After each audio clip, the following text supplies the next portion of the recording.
Alrighty, crazies. As you guys sit there and start to get ready, I got a little music on. I'm not going to waste your time, but you're going to get a lot of cool points if you can tell me who this is in class tomorrow. Alright, remember, attitude and effort are the two things you're going to control. This is getting me ready to go. So this is going to be Unit 2, Unit 1, Part 4. Okay. So this will be some of the notes we'll end with today on our first part of our unit, but let me start us off by doing, and just title this, do me a favor, title this Roots of American Democracy. Okay. And the question that I have here, what ideas gave birth to the world's first modern democratic nation? Now, if you remember ancient Greece, ancient Rome, and what a democracy means, and we talked about that already. So just think of what we are, and so these are what gave birth to our nation as a whole. So the evolution of American democracy, that's what AD means, the evolution of American democracy. If you don't like to say evolution, then the creation of American democracy, whatever puts a smile on your face. First thing is going to be Judaism. Think of Judaism, as I put here, as a moral code. A moral code, morals, if you don't know what that is, take out your iPhone, look it up. Most of you should know what morals and ethics are. If you don't, you probably should get some or have some sort of moral compass, whatever that moral compass is, but it just kind of keeps you from doing bad. This is the first time with Judaism, with Judeo-Christianity, or Judeo-Christian, I should say, ideas, people started to respect the law for more than the fact that it's the law. There was some credence, there was consequence, whether that consequence was seen by being in trouble with the law or more of a religious consequence. So just kind of look at that. That was a picture of apparently Judeo-Christian moral code. Think of Christians as natural law. Again, kind of has that higher power that you're going to be punished for all eternity if you do not obey. You will then, I guess, suffer in HE double hockey sticks if that's what you believe.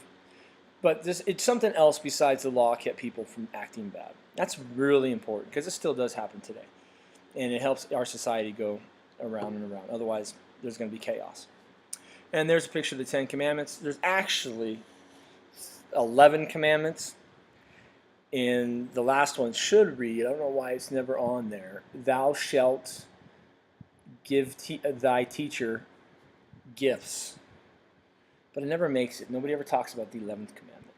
Anyway. Ancient Greece, direct democracy. And then remember, there's a picture of ancient Greece. Rome, representative democracy. Remember, we have a form of that today. We have the Republic, which fixed that. We have a federal republic. We've kind of touched on that briefly. And there's also this idea that started in Rome. It's called civic virtue, to serve one's country. We kind of struggle with that idea today. And again, you look at it, what does that mean to serve one's country? Well, think outside the box. You guys have done a great job of doing this already. That depends upon the person and how you define that. So, but that idea of civic virtue came out of this time period. Pay really close attention here. These are what's, the British customs and traditions. Magna Carta, King John in 1215. What does this do? What does the Magna Carta do? It takes power away from the king, gives more power to the people. Very important. Remember that. Magna Carta takes power away from the king, gives power to the people. So there's King John being forced to sign it, for those of you that are visual learners. And I think I can put that here. I put this also, the rule of law. So now, manifest destiny, the king is there because of God, and so nothing can triumph the king. But now you got the king is now going to be held up to the law because the king or kings and or queens have abused their power.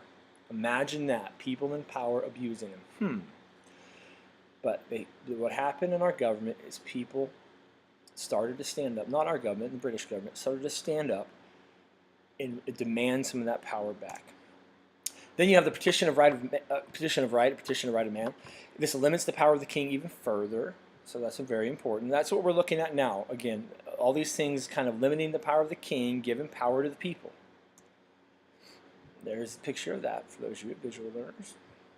English Bill of Rights. Ooh, important again. This kind of gives, well, leads to our Bill of Rights. But that individual rights, think of what that means. What's an individual rights? Rights that people have that are protected, that the government must protect, that people have that the government can never take away. That's what makes our government different from a dictatorship.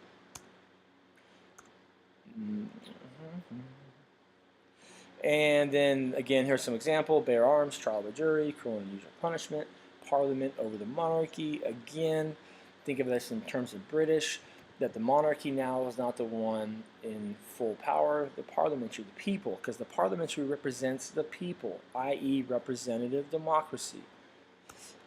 All right, continuing on with the evolution of democracy, of American democracy.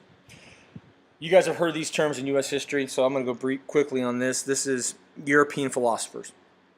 Think of Enlightenment thinkers. Thomas Hobbes and his idea of a social contract, the government formed by the consent of the people. Consent means like basically the will of the people. The people are the most important, not the government. Second one, Jean-Locke. I know he's not French, but Jean-Locke. Tea and crumpets, I can't do that. But natural rights, very important. You're going to see John Locke probably on the common assessment. Guarantee you on my test. Natural rights, John Locke. John Locke, natural rights. But John Locke also said, if the government fails the people, then the people should overthrow that government. Now, what do you mean by fail, Mr. Rath, you might ask? Again, that's open for interpretation. How do you define failure? But yeah, I would think if the government's not providing people with the ability to economically provide for themselves, feed their families, take care of themselves. Wait a minute. Does this sound familiar with our government system today? Interesting. Next one, the French. Montesquieu, very important. What did Montesquieu do? Montesquieu gives us this notion of 3 branches of government, separation of powers. Do we have 3 branches of government right now? If you can say yes, give yourself a high five, but it's kind of hard to give yourself a high five. Find somebody near you, have them give you a high five. You're even cooler if you can tell me what are those 3 branches of government.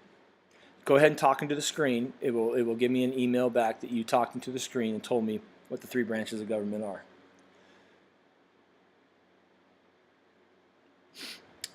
Good. I'm wondering how many of you did that because it's not really going to tell me that you did that. But still, I'm trying to have some fun with this. All right. Jean-Jacques Rousseau. I probably mispronounced that, but that's okay. This social contract based upon popular sovereignty and general will of the people.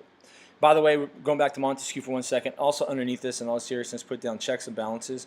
That's an important feature of the separation of powers. Again, if a government acts against the will of the people, it should be dissolved. There is a theme here. What is the theme? I'm not going to tell you. I want you to be able to tell me. What's the theme of this page here? And don't tell me it's the colors of red, white, and blue. If you get that, I'm proud of you, but that's not the theme. Let's think seriously here. Try to get you to think. What's the theme that you're seeing here with Hobbes, Locke, Montesquieu, and Rousseau? And then, very important, Thomas Paine wrote a book called Common Sense. Common Sense, Thomas Paine was literally a failure, almost in everything he did in life, a malcontent. But the American way, even though this was before America, is you can fail, but now you can succeed. He wrote a pamphlet that was discussed in taverns. Taverns used to be the place where people used to meet and discuss politics and discuss things. People still kind of do today, but it's obviously taken on a different meaning. But Thomas Paine and what he wrote, and what's interesting about Common Sense is he wrote in his book that the common man can actually take part in the revolution. They can actually do something in this revolution. Very big. So roots of the rebellion, we have the stamp tax, remember, no taxation without representation. Why is this tax dumb? Well, who did it tax? Lawyers and people who worked at the docks, people who were rowdy, people who like to fight. So let's tax people who would like to argue and do it well for a living because they're lawyers, and let's tax people who like to fight. Yeah, that went over well. And then you had the Boston Massacre. Remember, it was deemed a massacre by the Sons of Liberty. This was a propaganda group by Samuel Adams. And this was when some soldiers killed some bystanders. They weren't so innocent. You had the Boston Tea Party, when the harbor got shut down or excuse me, there was a monopoly put on tea, the East India Tea Company, and then people in Boston reacted. The outcome of that is going to be the Intolerable Acts, and the Intolerable Acts shut down Boston's harbor, and you can't do this, can't do that, can't meet. This leads to the First Continental Congress, and they discuss the issues that they're having with the king. They write him a letter, and they send it to him saying, yeah, you better do this or we're going to meet again. King is scared. And so then what happens in 1776, obviously the king doesn't care about the First and or really the Second Continental Congress, but you have this thing that's going to be out. It's going to be the Declaration of Independence. And we declare independence from who? The British. And that leads us to a thing of militias, where that's what we had. And then you had the, I'm kind of going to skip over some things here, but we went from, for those of you who like to know, Declaration of Independence, the Revolutionary War. Declaration of Independence, 1776, like it says, Revolutionary War, 1775, because the shots fired at Lexington and Concord were really before the Declaration of Independence, to 1783. I hope all of you know who won. Then we're going to get the Articles of Confederation. In 1781, it is ratified. It was written 1777 to 1781. I think what I am going to do, yes.